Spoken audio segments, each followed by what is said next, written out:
లడఖ్లో నిరసనలు వ్యక్తం చెలరేగుతూ ఉన్నాయి. అసలు ఏంటి సార్ డిమాండ్, ఎందుకు ఈ నిరసనలు? అంటే లడఖ్లో కొద్ది నెలలుగా జరుగుతున్నది. ఎందుకంటే లడఖ్లో లే అండ్ కార్గిల్ అనే రెండు ప్రాంతాలు ఉంటాయి. లే ఇది 11,500 ఎత్తున ఉంటుంది. మీకు హిమాలయ పర్వత శ్రేణి ప్రాంతం ఇది.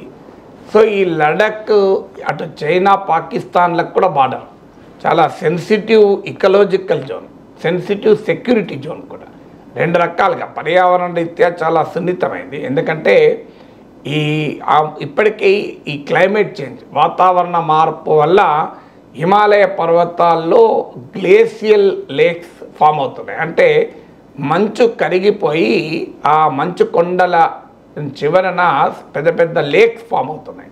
సో దీనివల్ల మీకు Himalayan river systems, Ganga, Brahmaputra, ఈ హిమాలయన్ రివర్ సిస్టమ్స్లో వరదలు వస్తున్నాయి. సో ఈ గ్లేషియర్ లేక్స్ మెల్ట్ కావడం, ఏర్పడము, ఈ మంచు కరిగిపోవడం వల్ల ఈవెన్ లడాఖ్లో కూడా వరదలు వస్తున్నాయి. సో అందువల్ల ఆల్రెడీ క్లైమేట్ చేంజ్ యొక్క తీవ్రమైన పర్యవసనాన్ని లడఖ్ ఎదుర్కొంటోంది. దాంతోపాటు చైనాకు పాకిస్తాన్కు మధ్య భారత సరిహద్దు ప్రాంతంలో ఉంటుంది. అందువల్ల it is a very sensitive ecological zone, sensitive security zone. మనకు లడఖ్ జాగ్రఫీ అర్థమైతే లడఖ్ ఇష్యూ అర్థమవుతుంది. సో లడఖ్లో వాస్తవంగా గతంలో ఇది జమ్మూ కాశ్మీర్ రాష్ట్రంలో భాగంగా ఉండేది.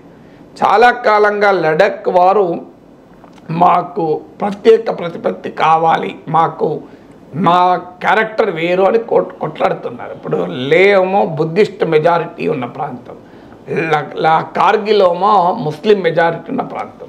సో లే కార్గిల్ కలిపితే, రెండు సెక్టార్లు కలిపితే లడఖ్ అవుతుంది. సో వాళ్ళు చాలా కాలంగా డిమాండ్ చేస్తూ వచ్చారు.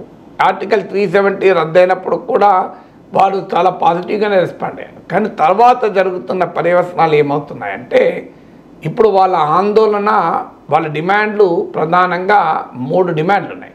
ఒకటి, మాకు రాష్ట్ర హోదా కావాలి అని. ఎందుకంటే ఇది కేంద్రపాలిత ప్రాంతంగా ఉంది. కేంద్రపాలిత ప్రాంతంగా ఉండే వరకు ఏమవుతుంది అంటే లెఫ్టినెంట్ గవర్నరే పాలిస్తాడు. లెఫ్టినెంట్ గవర్నర్ అక్కడి వాడు కాదు, బయటి వాడు. సో లడఖ్ అంతా కూడా మీకు మా ట్రైబ్స్ 97% మీకు ట్రైబ్సే, గిరిజనులే 97%. అందులో వీరి ప్రధాన జీవితమే వ్యవసాయము, పశుపోషణ. సో ఈ ప్రాంతానికి పాస్టోరల్ ట్రైబ్స్ అంటారు. సో అందువల్ల వీరు 97% ట్రైబ్స్ ఉన్న ప్రాంతంలో ఆ లడఖ్ ప్రజలకు సంబంధం లేకుండా లడఖ్లో ఏం జరగాలన్నది లెఫ్టినెంట్ గవర్నర్ డిసైడ్ చేస్తాడు.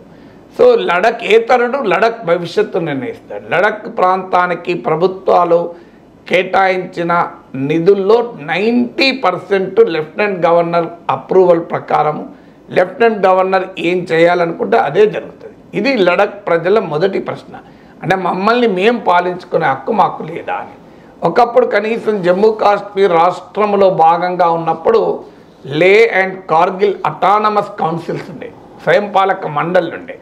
ఇప్పుడు ఇది యూనియన్ టెరిటరీగా మారిన తర్వాత ఆ స్వయంపాలక మండలులు కూడా నిర్వీర్యమైపోయాయి. అందుకే ఇవాళ మాకు రాష్ట్ర హోదా కావాలని అటు లే ప్రాంతంలోనూ ఇటు కార్గిల్ ప్రాంతంలోనూ పెద్ద ఎత్తున అక్కడున్న సామాజిక సంస్థలు, రాజకీయ సంస్థలు వీళ్ళంతా పోరాడుతున్నారు. మీకు ఉదాహరణ ఏంటంటే లే అపెక్స్ బాడీ అని లేలో ఫామ్ అయింది. అలాగే కార్గిల్ ప్రాంతంలో కూడా వివిధ సోషో పొలిటికల్ ఆర్గనైజేషన్స్ ఒక కూటమిగా, ఒక జాయింట్ యాక్షన్ కమిటీగా ఫామ్ అయి పోరాడుతున్నాయి. లే అపెక్స్ బాడీకి బీజేపీ మాజీ ఎంపీ నాయకుడు. దానికి లడఖ్లో ప్రజల కోపం ఏ స్థాయికి వచ్చిందంటే ఈ మధ్య బీజేపీ ఓడిపోయింది కూడా అక్కడ, ఎంపీసీ ఇండిపెండెంట్ గెలిచారు.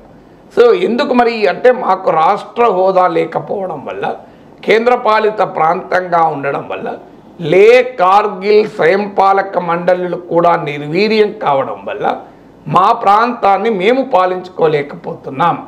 ఎవరో వచ్చి ఒక లెఫ్టినెంట్ గవర్నర్ వచ్చి, అది కూడా ఒక నామినేటెడ్ పర్సన్, ఎలక్టెడ్ పర్సన్ కాదు, పాలిస్తున్నాడు అన్న ఆవేదన వాళ్ళది మొదటి ఆవేదన. లడఖ్లో ఆ లడఖేతరుడు కాదు, లడఖ్ ప్రజలు ఎన్నుకున్నవాడు కాదు, బయట నుంచి నామినేట్ అయిన లెఫ్టినెంట్ గవర్నర్ పాలిస్తే ఏ రకమైన భావన ఉంటుంది? మేము ఎన్నుకోలేదు, మా వాడు కాదు, బయటి వాడు, అందులో వాళ్ళంతా ట్రైబల్స్. ఇది మొదటి డిమాండ్ వాళ్ళు. అందుకే మమ్మల్ని మేమే పాలించుకుంటాం. కనీసము ఆ జమ్మూ కాశ్మీర్ రాష్ట్రంలో భాగంగా ఉన్నప్పుడు ఇక్కడ నుంచి అసెంబ్లీ సీట్లుండే, కనీసం ఇక్కడ రాజకీయ భాగస్వామ్యం జమ్మూ కాశ్మీర్ పాలిటిక్స్లో లడక్ ప్రజలకు ఉండే, లే కార్గిల్ అటానమస్ కౌన్సిల్స్ పనిచేసేవి. ఇప్పుడు అవి నిర్వీర్యమై లెఫ్టినెంట్ గవర్నర్ ఇష్టారాజ్యంగా మారింది. అందువల్ల మాకు ప్రత్యేకంగా లడఖ్ను ఒక రాష్ట్రంగా ఏర్పాటు చేయాలన్నది వాళ్ళ మొదటి డిమాండ్. రెండో డిమాండ్ ఏంటంటే 6th షెడ్యూల్లో చేర్చండి అని. 6th షెడ్యూల్ మన రాజ్యాంగంలో 5th షెడ్యూల్ 6th షెడ్యూల్స్ అని ఉంటాయి. అంటే ఆదివాసీ ప్రాంతాలు, ఇప్పుడు మీకు నార్త్ ఈస్ట్ చాలా మటుకు 6th షెడ్యూల్లో ఉంటుంది. సో 6th షెడ్యూల్లో ఉంటే చాలా ప్రొటెక్షన్ ఉంటాయి. ఇప్పుడు మీకు చాలామందికి ఆర్టికల్ 370 వల్ల కాశ్మీర్లో ల్యాండ్ కొనుక్కోలేము అని ఆ రోజుల్లో ఆర్గ్యూ చేసేవాళ్ళు. ల్యాండ్ కాశ్మీర్లోనే కాదు, భద్రాచలం అడవుల్లో కూడా కొనుక్కోలేవు. నీకు ల్యాండ్ ఏ ఆదివాసీ ప్రాంతాల్లో కూడా కొనుక్కోలేవు నీవు.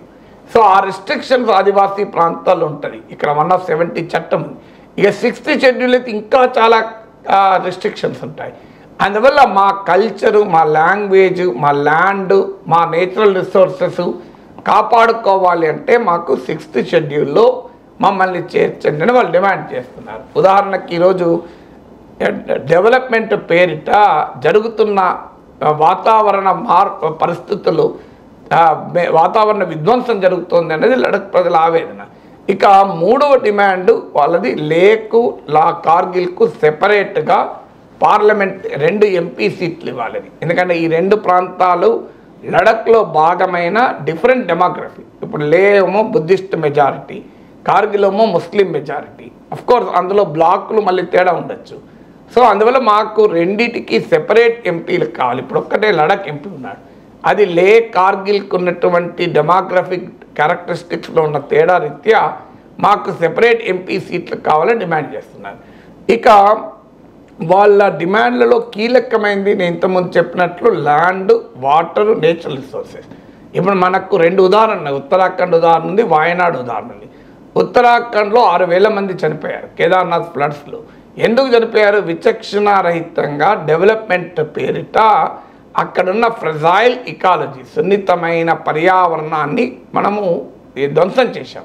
సో అది ఇవాళ కేదార్నాథ్ వరదలకు కారణమై చాలా తీవ్ర రూపం దాల్చింది. అంతకుముందు కాగ్ రిపోర్ట్లు చాలా చెప్పాయి, మీరు టూరిస్ట్ అరైవల్స్ను కూడా కంట్రోల్ చేయండి. టూరిస్ట్ క్యారింగ్ కెపాసిటీ అంటారు.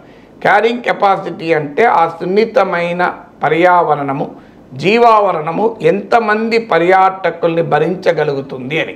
ఎందుకంటే పర్యాటకులు వచ్చారంటే ఆటోమేటిక్గా ఇంధనం వాడతారు, వాటర్ ఎక్కువ వాడతారు, అన్ని రకాల డెవలప్మెంట్ జరుగుతుంది, కార్బన్ ఎమిషన్స్ పెరుగుతాయి.